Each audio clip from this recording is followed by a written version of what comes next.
Assalamualaikum warahmatullahi wabarakatuh dan salam sejahtera. Okey, pada pagi ini kita akan sambung sesi pembelajaran kita iaitu bab 2 respirasi. Dan di bawah tajuk bab 2 ini kita akan pergi kepada subtopik pada hari ini iaitu 2.4 adaptasi dalam sistem respirasi. Dan untuk subtopik 2.4 ini kita hanya ada satu saja standard pembelajaran iaitu mewajarkan bagaimana sistem respirasi beradaptasi dengan persekitaran yang berbeza. Baik, sebelum tu saya perjelaskan maksud adaptasi. Adaptasi merujuk kepada penyesuaian. Jadi adaptasi dalam respirasi adalah penyesuaian terhadap respirasi. Jadi seterusnya kita terus pergi kepada sistem respirasi beradaptasi dalam persekitaran yang berbeza. Okey, struktur respirasi kebanyakan organisma termasuklah kita manusia mempunyai 3 ciri untuk memastikan pertukaran gas yang cekap dengan persekitaran. Okey, ciri yang pertama adalah permukaan alveolus yang lembap. Ciri yang kedua, dinding alveolus dan kapilari darah yang setebal satu sel. Dan ciri yang ketiga adalah luas permukaan alveolus yang besar. Jadi kesemua ketiga-tiga ciri ini adalah untuk memastikan pertukaran gas yang lebih cekap berlaku.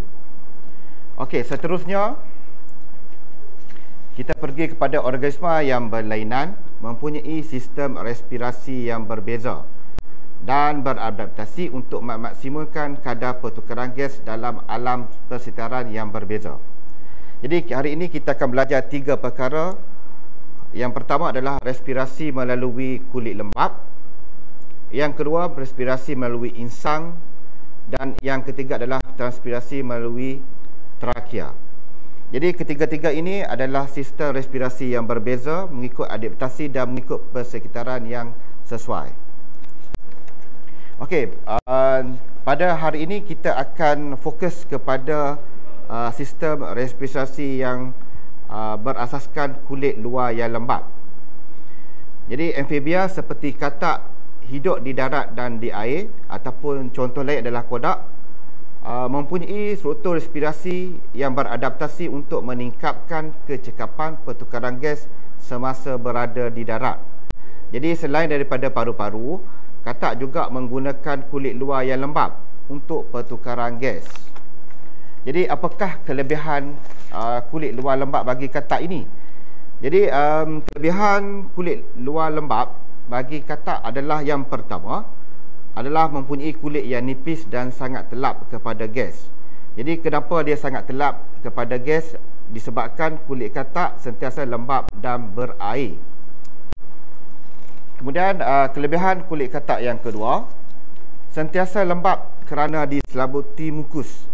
Jadi untuk makluman para pelajar, kulit katak sentiasa lembap dan diselabuti mukus disebabkan oleh kehadiran kelenjar mukus.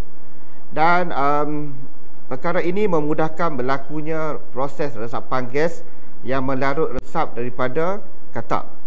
Dan disebabkan itu kulit katak sentiasa diselabuti mukus untuk memudahkan proses pertukaran gas semasa respirasi, iaitu pertukaran gas oksigen dan pertukaran gas karbon dioksida.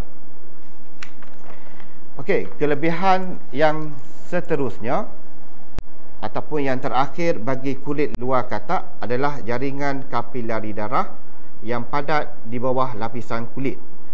Okey, untuk kapilari darah ini bermaksud adalah kapilari darah yang membawa darah yang beroksigen dan darah yang terdiok oksigen.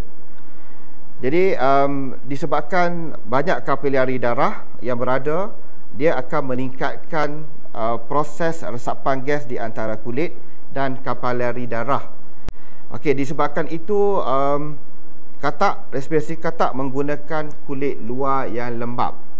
Dan kalau kita tengok, katak juga mempunyai habitat yang suka hidup di kawasan yang berair seperti kolam, sungai, longkang dan sebagainya, demi untuk memastikan kelangsungannya, iaitu mempunyai kulit luar yang lembap.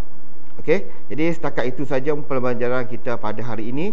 Jadi kita sambung pada hari yang seterusnya. Sekian, terima kasih.